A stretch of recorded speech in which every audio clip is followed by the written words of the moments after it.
raised, as Peter was saying there, about the possible economic implications. Do you buy any of those arguments? Look, it's very clear to me that Scotland could be an independent economy. There's no doubt. The Scottish economy is bigger than the Irish economy. Its rate of unemployment is half of our rate of unemployment. It has oil. We know it has oil. Its population structure is actually quite young in comparison to other parts of the UK. So this is a substantial economy that could survive on its own without any real problems. That's the first thing. There are issues, but it could survive on its own. That's the first thing. It could even thrive on its own. So you're talking not about a bit of the United Kingdom. What you're talking about is an economy that is 190 billion euros GDP. So it's big. So there's no reason to believe it can't survive and thrive. Okay, but we saw in Robert Short's report there, we saw Jim Murphy, the former Scottish Secretary, saying they pay, 53 billion a year in taxes, including oil taxes, and get 65 billion back. So you're starting with if you reduce economics to the budget deficit, you're actually putting the cart before the horse. The question is, how do you get there?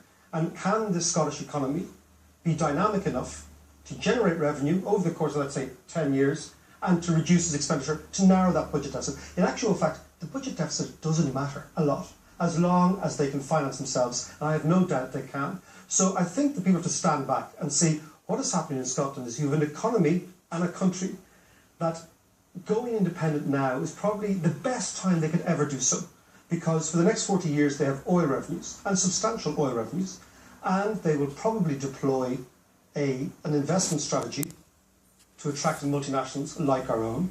Their wages are much lower than Ireland, one of their main competitors. So if you actually take yourself out of this campaign and think, can this entity not only survive but thrive, there's absolutely no reason to believe it can't. What we're getting now is a very clear policy of scaremongering on the part of the establishment in Westminster, and by that I mean the political parties and the corporate bloc, because they don't want change. Okay, well, let's take it as read that there might be scare tactics being used. We certainly have seen that in other campaigns. But at the same time, if you're going to end a 307-year relationship, there are going to be complications, and particularly over currency. There's no doubt there's going to be complications. But that's the negotiation. That's the negotiation process, and it will be long and it will be very, very difficult. But take the currency option. The currency is the one that everyone's going on about. And I even saw Mark Carney, the Bank of England governor, coming out yesterday and saying having a currency union between Scotland and England is anti-sovereign. Now, that's a ludicrous thing to say. There are dozens of countries that deploy the currencies of other countries. For example, and they don't even have to be in any way connected. For example, years ago, when I worked down there, Bulgaria in 1996 decided to, in effect, peg themselves to the dollar. And they could do it.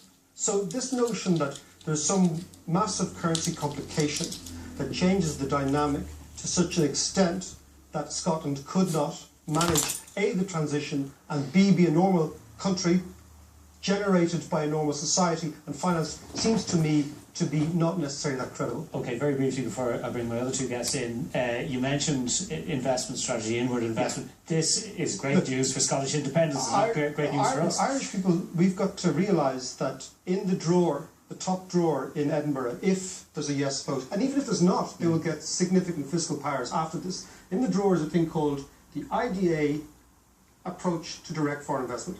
And the Scots are just going to take it out and put a massive big cross of St Andrews on it, exactly the same policy. And the Nats have been talking about this for a long time. Salmon have been talking about it for a long time. So what they will do is they will say, do you remember you thought there was only one European country that was English-speaking, that had a very good workforce, that had low corporation tax, and that the wages were relatively affordable? Well, there's not. There's another one now, and it's called Scotland.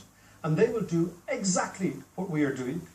And that, I believe, is a threat to Ireland, because the pitch has been ours, more or less, for the last 20 years. And as long as Scotland was part of the UK corporation tax was never going to be touched, because London didn't want it touched, and ultimately the Scots couldn't play the game we're playing. Now they're on the pitch. Okay, well, Mike Nesbitt in Belfast